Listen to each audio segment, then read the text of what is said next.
வணக்கம். காவல்துறை இப்போ சமீப காலமாக நடந்துக்கிற விஷயங்கள்லாம் பார்க்கும்போது காவல்துறை கொஞ்சம் அத்துமீறாங்களோ அப்படிங்கிற மாதிரி தோணுது. இது என்னன்னு கேட்டிங்கன்னா, காவல்துறை செய்கிற இந்த வேலைகள் எல்லாமே முதலமைச்சர் பேரை தான் கேட்ட பேராகும். முதலமைச்சர் விஜய்க்கு இது கேட்ட பேராகும் அப்படிங்கிறது எல்லாத்துக்குமே தெரியுது. ஆனால் காவல்துறை நடந்துக்கிற விஷயங்கள் ரொம்ப அத்துமீறி நடந்துக்கிறாங்க அப்படிங்கிற மாதிரி தான் பேசப்படுது. நேற்று பார்த்தீங்கன்னா, நீலகிரியில் ஒரு தலைமை ஆசிரியர் கார் ஓட்டிகிட்டு வந்திருக்கிறார். அவர் தண்ணி அடிச்சிருக்கிறார். சரி, தண்ணி அடிச்சிருக்காருன்னா அப்படியே விட்டுட்டு அவரை கூப்பிட்டு வச்சு ஃபைனை போட்டு அவர் என்ன செய்யணுமோ அதை செஞ்சிருக்கலாம். ஆனால் அவர்கிட்ட சட்டையை கோர்த்து பிடிச்சி காருக்குள்ளேருந்து வெளியே காவல்துறையினர் இழுத்தோன்னா அவர் தலைமை ஆசிரியர், அவர் போதையில் இருந்திருக்கிறாரு. அவருக்கு டென்ஷன் ஆகிப்போச்சு. டென்ஷன் ஆனோன்னா என்ன செஞ்சிட்டாரு, நான் ஒரு ஸ்கூலில் வாத்தியாராக இருக்கிறேன், தலைமை ஆசிரியராக இருக்கேன், ஒரு ஸ்கூலே வழி நடத்திட்டு இருக்கேன், அப்படிப்பட்ட என்னை ஒரு போலீஸ்கார் கூப்பிட்டு இழுத்து வச்சு என்னை அவமானப்படுத்துறாரு, ரோட்டில் வச்சு அவமானப்படுத்துறாரு, இது தேவையா அப்படிங்கிற மாதிரி ஒரு கேள்வியை அவர் ரைஸ் பண்ணும்போது அங்கே இருக்கிற காவல்துறையினர் அதிகாரிக்கு ரொம்ப டென்ஷன் ஆயிடுறாரு.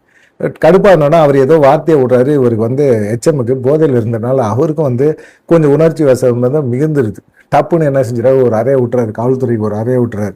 என்னடா இது, காவல்துறைனா ஒரு பயம் இருக்கும், அந்த காக்கி ட்ரெஸ்னா ஒரு பயம் இருக்கும், இதெல்லாம் மீறி இப்போ டப்புன்னு எல்லாம் கையை நீட்டிக்கிறீங்களே, காவல்துறையை பார்த்தாலும் உங்களுக்கு பயம் வரலையா? காவல்துறை உள்ளே வச்சு நுங்கு எடுத்துருவாங்க, ஏதாவது அப்புறம் பாத்ரூம் போனீங்க வலிக்கி விட்டு விழுந்தீங்க அப்படிங்கிற மாதிரி ஒரு சூழ்நிலை வரும். இல்லைன்னா எதையாவது ஒன்று இறப்புன்னு வரும். விசாரணைக்கு போன நிறைய பேர் செத்து போயிருக்கானுங்க. இப்போ மதுரையில் கூட ஒரு பூசாரி விசாரணைக்கு போனார், அவர் செத்து போயிட்டாரு. இப்போ அதே மாதிரி பிரச்சனை எல்லாம் தலைமை ஆசிரியருக்கும் ஆயிடுமோ அப்படிங்கிற ஒரு எண்ணம் எல்லாத்துக்குமே இருக்கு. காரணம் என்னன்னா, தொடர்ந்து அது மாதிரி தான் நடக்குது. டக்குன்னு உடனே கையை நீட்டிடுறாங்க. காவல்துறை கொஞ்சம் பொதுமக்கள்கிட்ட எப்படி நடந்துக்கணும் அப்படிங்கிறத விஷயத்தை தாண்டி அவங்க என்ன செய்யறாங்க, தனக்கு வானளவிய அதிகாரம் இருக்கு அப்படிங்கிற மாதிரி ஒரு எண்ணத்துல அவங்க டப்புன்னு கையை நீட்டிடுறாங்க. ஒரு எச்எம் அவர் அவரை டென்ஷன் ஆக்குறாங்க, போதையில் இருக்கிற டென்ஷன் ஆக்குறாங்க. போதையில் இருக்கவங்களை ஹேண்டில் எப்படி பண்ணணும் அப்படிங்கிற விஷயம் காவல்துறையினருக்கு தெரியும். தெரிஞ்சாலுமே இவங்க ஏன் இப்படி பேசுறாங்க அப்படிங்கிற ஒரு கொஸ்டின் தான் ரைஸ் ஆகுது. இப்போ என்னாச்சு, தலைமை ஆசிரியர் ரோட்லேயே வச்சு காவல்துறையை அடிச்சு விட்டாரு. அடிச்சதுக்கு பதிலாக என்ன செஞ்சுட்டாரு, அவங்களும் காவல்துறையெல்லாம் ஒன்று சேர்ந்து கும்புறன்னு கும்மி எடுத்துட்டாங்க. வயசான மனுஷன், அவர் வயசுக்கு ஒரு மரியாதை கொடுத்துருக்கலாம், இல்லை அவர் அடித்தது தப்பு தான் அப்படிங்கிற முறையில் அவருக்கு மேலே வழக்கு தொடுத்து அவரை உள்ள சிறைக்கு கூட போடுங்க, அதெல்லாம் தப்பே கிடையாது. அவர் குடிச்சிட்டு வந்திருக்கிறாரு, குடிச்சிட்டு கார் ஓட்டினாரு அப்படிங்கிறது தப்பு அப்படின்னு நீங்கள் தெரிஞ்சிச்சு அப்படின்னா நீங்கள் என்ன செய்யணும், அவர் அபராதம் போடணும், இல்லை காரை பிடுங்கி வச்சுட்டு அவரை என்ன செய்யணும், அவங்க சொந்தக்காரங்களுக்கு ஃபோன் போட்டு வர சொல்லி அவங்கள அனுப்பிச்சி விட்டுரும். அது அப்படி அனுப்பிச்சி விட்டா ஒரு இதாக இருக்கும். அவரை பொதுவெளியில் வச்சு அவமானப்படுத்தினாருன்னா அவர் என்ன செய்கிறாரு, அவர் காவல்துறையை என்ன கேள்வி கேட்கறதுக்கு நீ யாரு? காவல்துறை தான் கேள்வி கேட்கும், காவல்துறை தான் கேள்வி கேட்பாங்க, காவல்துறை தான் இந்த சட்டம் ஒழுங்கு விஷயங்கள்லாம் பாதுகாப்பாங்க. அப்படிப்பட்ட அவங்க கேள்வி கேட்காம வேற யார் கேட்க முடியும்? அவங்க என்ன செய்கிறாங்க, கேள்வி கேட்டால் பதில் சொல்லணும். இல்லை அப்படின்னு நான் தலைமை ஆசிரியர், ஒரு ஸ்கூலுக்கே பள்ளிக்கூடத்துக்கே நான் தலைமை ஆசிரியர், எனக்கு கீழே ஒரு 1000-1500 பேர் கட்டுப்பாட்டில் இருக்கிறாங்க, பசங்க படிக்கிறாங்க. அப்படிப்பட்டவங்களுக்கு அவர் என்ன செஞ்சுருக்கணும், வீட்டில் உட்காந்து தண்ணி அடிச்சுட்டு போயிருக்கலாம். எங்கேயோ போய் தண்ணி அடிச்சுட்டு காரை ஓட்டிகிட்டு போகிறது நல்லதா? இதுதான் பல பேருக்கு பாடம் சொல்லி கொடுக்குற ஒரு வாத்தியார், தலைமை ஆசிரியர், பல ஆசிரியர்களுக்கு அவர் முன்னுதாரணமாக இருக்கக்கூடியவர், மாணவர்களுக்கு முன்னுதாரணமாக இருக்கக்கூடிய ஒரு ஆசிரியர் இப்படி நடந்துக்கலாமா அப்படிங்கிற 1008 கொஸ்டின் கேட்டாலுமே பொதுவெளியில் ஒரு தலைமை ஆசிரியர் அப்படின்னு சொன்ன பிறகு அவங்கள எப்படி நிதானமாக காவல்துறை ஹேண்டில் பண்ணியிருக்கலாம் அப்படிங்கிற ஒரு விஷயத்தை யோசித்து செஞ்சுருக்கணும். அவரை ஒரு சராசரி ஒரு கஞ்சா விற்கிற மாதிரி ட்ரீட் பண்ணியிருந்தாங்க அப்படின்னா அது காவல்துறையோட இதுதான் அஜாக்கிரதை தான் அப்படின்னு சொல்லணும். இந்த இடத்துல நடந்தது 2 அசம்பாவிதங்கள் நடந்து போச்சு. ஒன்று, அவர் தலைமை ஆசிரியர் போதையில் இருந்தப்போ காவல்துறை அவரை தேவையில்லாமல் அசிங்கப்படுத்தின வார்த்தைகளை உபயோகப்படுத்தினது. இந்த வார்த்தைகள்னால அவர் டென்ஷன் ஆகி காவல்துறை அடித்தது. அந்த காவல்துறை அடித்த பிறகு காவல்துறை அடி வாங்கின அந்த இசை டக்குன்னு அவர் உணர்ச்சி வசம் மிகுதியில் நம்ம காக்கி யூனிஃபார்மில் இருக்கும்போதே நம்மளை கண்டாலே மூத்திரம் போகக்கூடிய ஆட்கள் எல்லாமே இப்போ கை நீட்டுறானுங்களே அப்படிங்கிற ஒரு கோபத்தில் அவரும் கையை நீட்டி அடித்தது, வயதை பார்க்காம அடித்தது. இந்த விஷயங்கள் எல்லாம் பார்க்கும்போது ரொம்ப கஷ்டமாக தான் இருக்குது. இதுக்கு முன்னாடி ஒரு சம்பவம் தஞ்சாவூரில் இப்போ தான் நடந்து முடிஞ்சிச்சு, 2 நாளைக்கு முன்னாடி.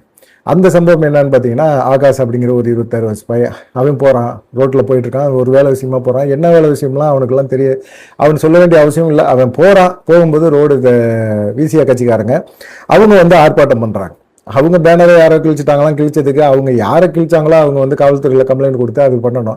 அதில் நீங்கள் ஆர்ப்பாட்டம் பண்ணுறீங்க, போராட்டம் பண்ணுறீங்க அப்படின்னா ரோட்டு ஓரமாக உட்காந்து ஆர்ப்பாட்டம் பண்ணுங்க, அது ஒன்றும் தப்பு கிடையாது. யாருக்கும் இடைஞ்சல் இல்லாமல் பண்ணுங்க, உங்களுடைய கோரிக்கையை வைங்க, உங்களுக்கு கோரிக்கையை மற்றவங்க கவனத்துக்கு கொண்டு போங்க, அது ஒன்றும் தப்பே கிடையாது.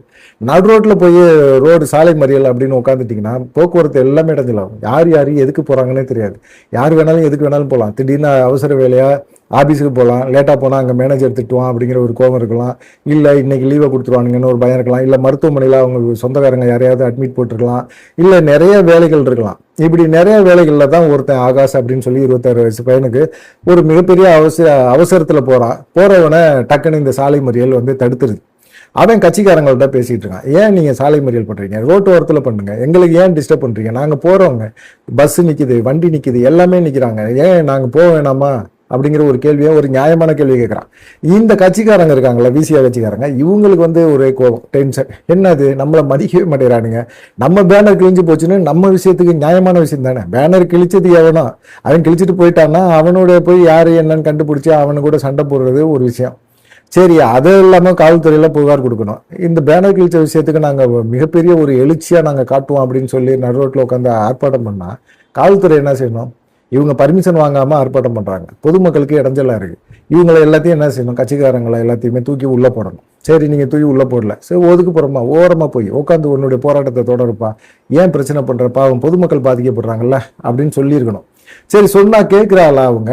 அடங்க மறு அத்துமீறு அப்படிங்கிற ரகம் அது. அப்படி அவங்க கேட்பாங்களா? கேட்க மாட்டாங்க. அதனால வந்து காவல்துறை என்ன செய்யுது, அவங்களுக்கு அனுசரியா இருக்கு. இந்த கட்சிக்காரங்களோட எவனோ ஒருத்தன் ஒரு சின்ன பையன் வந்து சண்டை போடுறானே அப்படிங்கிற ஒரு எண்ணத்துல கோபத்துல வராங்க. இவங்க இந்த இடத்துல காவல்துறை என்ன பண்ணியிருக்கணும்? ஒன்று, கட்சிக்காரங்களை மிரட்டி எங்கிட்டு போங்கயா, ஓரமா போங்கயா. ஏன்னா கட்சிக்காரங்க எல்லாம் ஒன்று சேர்ந்து அந்த பையனை அடிக்க போறாங்க அப்படிங்கிற ஒரு சூழ்நிலை தான், ஒரு பதட்டமான ஒரு சூழ்நிலை உருவாகுது. இந்த பையன் என்ன செய்யறான்? இவங்களுடைய பேச்சுக்கெல்லாம் அடங்க மறுக்கிறான். அவன் கட்சிக்காரங்க என்ன சொன்னாலும் அது கேட்க மாட்டான். நீங்க நியாயமா செயல்படுங்க, எங்களை வழி விடுங்க, எங்களுக்கு வழி விடுங்க, 1008 வேலை இருக்கு எங்களுக்கு, நாங்க போனாதான் எங்க குடும்பத்தை காப்பாற்ற முடியும்னு சொல்றான். ஆனா அவனையும் வந்து பெருசா கண்டுக்கவே இல்லை. ஆனா இந்த இடத்துல காவல்துறை வந்து கட்சிக்காரங்களை போய் விலகி போங்கன்னு சொல்லாம இந்த பையனை வந்து அதட்டுறாங்க, மிரட்டுறாங்க. அவன் வந்து சாதாரணமாக தான் ஒரு பையன், அவன் வந்து அவனுடைய வேலை விஷயமா அவனுடைய நியாயத்தை சொல்கிறான். இந்த இடத்துல கட்சிக்காரங்க கேட்கல. சரி, காவல்துறையாவது கேட்கணுமா வேணாமா? இங்கே நியாய அநியாயத்தை பேசக்கூடிய இடம் இது கிடையாது. ஆனால் வந்து இந்த பையன் சொல்கிற இந்த விஷயத்த காவல்துறை கேட்கல. போடா ஓங்கி அரைஞ்சிட போகிறான் அப்படின்னு சொன்னோன்னே இந்த 26 வயசு இளம் ரத்தம் எல்லாமே ரீல்ஸ் முகத்தில் இருக்கிற ஆட்கள் தான் எல்லாமே. விஜயை பார்த்து கற்றுக்கிட்டா தான், சினிமாவில் பேசுகிற அந்த பஞ்சு டைலாக் தான். காவல்துறையை பார்த்தோன்னே, காவல்துறை அடிச்சிருவேன்னு சொன்னோன்னே அவனுக்கு டக்குன்னு ரத்தம் சூடாயிடுச்சு. இப்போ சூடானோன்னா அவன் என்ன செய்கிறான், எங்க அடி அப்படின்னா பட்டுன்னு அடிச்சிடறாரு. காவல்துறை அதிகாரியாக அடிச்சிடறாரு, எஸ்எஸ்ஐ வந்து அடிச்சிடறாரு. அடித்தா இந்த பையனுக்கு வந்து அது பெருசாக அவமானமாயிடுச்சு. ஒரு மாதிரி அவனை அறியாமலே டக்குன்னு ஒரு கோவம் வந்துடுது. டப்புன்னு போலீஸ்காரையும் ஓங்கி கன்னத்தில் அவன் அரைஞ்சிடான், பலர்னு அரைஞ்சிடான். போலீஸ் அடித்ததை விட இவனுடைய வேகம் வந்து கொஞ்சம் ஸ்பீடாக இருந்திருக்கு. பளிச்சுன்னு அரைஞ்சோன்னே இதை காவல்துறை அதிகாரிகளே எதிர்பார்க்கவே இல்லை. டக்குன்னு என்ன செய்கிறாங்க, எல்லா காவலரும் ஒன்று சேர்ந்து அவனை அடித்து இழுத்து ஜீப்பில் ஏற்றி கொண்டு போகிறாங்க. இப்போ என்ன பிரச்சனை அப்படின்னா, இந்த இடத்துல யார் தப்பு அப்படிங்கிறதான் இல்லை, பொது வழியில் காவல்துறைக்கு ஒரு மரியாதை கொடுத்து தான் ஆகணும். நம்ம மேலே தப்பே இருந்தாலும் பொது வழியில் காவல்துறைகிட்ட நம்ம ஒரு மரியாதை கொடுக்கணும், அந்த யூனிஃபார்முக்கு மரியாதை கொடுத்தாகணும். அப்படிப்பட்ட ஒரு சூழ்நிலையில் நியாயம் சரி இதெல்லாம் தாண்டி அந்த பையனுக்கு இப்போ வருத்தப்படுற நிறைய பேர் சமூக வலைதளங்கள்லாம் வருத்தப்பட்டு இருக்காங்க. அந்த பையனுக்கு நல்ல ஆரோக்கியமாக தான் இருக்கான். ஏன்னா அந்த ஜீப்பில் ஏற்றும் போது கூட 4-5 போலீஸ் சேர்ந்து ஏற்றுறாங்க. ஆனாலும் அவங்களால ஏற்ற முடியல. அந்த அளவுக்கு அவன் ஆரோக்கியமாக இருக்கான், வலுவாக இருக்கான், பலமாக இருக்கிறான். ஆனால் அவனை இப்போ கொண்டு போய் காவல்துறையை அடிச்சு விட்டான் அப்படிங்கிறனால கண்டிப்பாக அவங்க சும்மா விடுவாங்களா? பெண்ட் எடுத்துட மாட்டாங்க, அடித்து சின்ன பின்னப்படுத்திட மாட்டாங்க. எவ்வளவோ லாக்அப் டெத் நடக்குது, அதுபோல் ஒரு டெத்தாக இவங்களை கொண்டு போயிட மாட்டாங்க. ஆனால் மீடியாக்கள் எல்லாமே எடுத்து வெளியிட்டனால கொஞ்சம் காவல்துறையும் கொஞ்சம் உன்னிப்பாக இருக்கும். நாளைக்கு இந்த கேஸ் இல்லை, வேற எந்த கேஸ்லையாவது அவன் சிக்குவான் மாட்டானா? சிக்குவான். இல்லை வேற கேஸ் ஏதாவது ஃபிட்டப் கேஸ் போட முடியாதா? போடுவாங்க. போட்டு ஏதோ ஒன்று பண்ணலாம் அப்படிங்கிற ஒரு எண்ணத்துல தான் அவங்கெல்லாம் இருக்கிறாங்க, காவல்துறையெல்லாம் இருக்கிறாங்க. இப்படி ஒரு சம்பவம் நடந்தது. இந்த சம்பவமே கொஞ்சம் அப்படியே ஆறப்போட டயத்தில் இப்போ வந்து பார்த்தீங்கன்னா நீலகிரியில் ஒரு தலைமை ஆசிரியரை காவல்துறை வந்து அசிங்கமாக பேச அவர் இறங்கி காவல்துறை அடிக்க இப்போ ரணகலமாகிட்டு கிடக்குது. என்ன நடக்குது? காவல்துறை மேலே ஏன் மதிப்பு இல்லை, மரியாதை இல்லை? காவல்துறை ஒழுங்கினமாக நடக்குதா? காவல்துறை வந்து தன்னுடைய அதிகாரத்தை தவறாக பயன்படுத்துகிறாங்களா? இது எல்லாமே இந்த விஷயங்கள் எல்லாம் பண்ணுற இந்த விஷயங்கள் எல்லாமே யாருக்கு போய் பாதிக்கும்? காவல்துறையை கையில் வச்சிருக்கிற முதலமைச்சர் விஜய்க்கு தான் ஒரு பாதிப்பை ஏற்படுத்தும். சட்டம் ஒழுங்கு கெட்டு போய் கிடக்குது. அதை பாதுகாக்க வேண்டிய காவல்துறை இப்படி கம்முன்னு இருக்காங்க. எவ்வளவோ நாட்டில் வந்து பிரச்சனைகள் இருக்குது. இப்போ தண்ணி அடிச்சுட்டு போகிறவனை போய் காரில் போகிறவனை கூப்பிட்டு வச்சு ஊது அப்படின்னு சொல்லி தலைமை ஆசிரியர் சட்டையை கொடுத்து பிடிச்சி இழுத்தா அவருக்கு கோபம் வருமா வராதா? ரோட்டில் எவ்வளோ பேர் சரக்கு அடிச்சுட்டு சுற்றிட்டு தான் கிடக்குறான். அவங்களெல்லாம் தெரியும், அவங்களெல்லாம் விட்றீங்களே, எப்படி விட்றீங்க அப்படிங்கிற கொஸ்டின்லாம் பலவிதமான கொஸ்டின்கள்லாம் எழுது. ஏன்னா என்ன பண்ண முடியும்? காவல்துறை இப்படி நடந்துக்கிற இந்த விஷயங்கள் வந்து காவல்துறைக்கும் ஒரு எரிச்சலாக இருக்குது.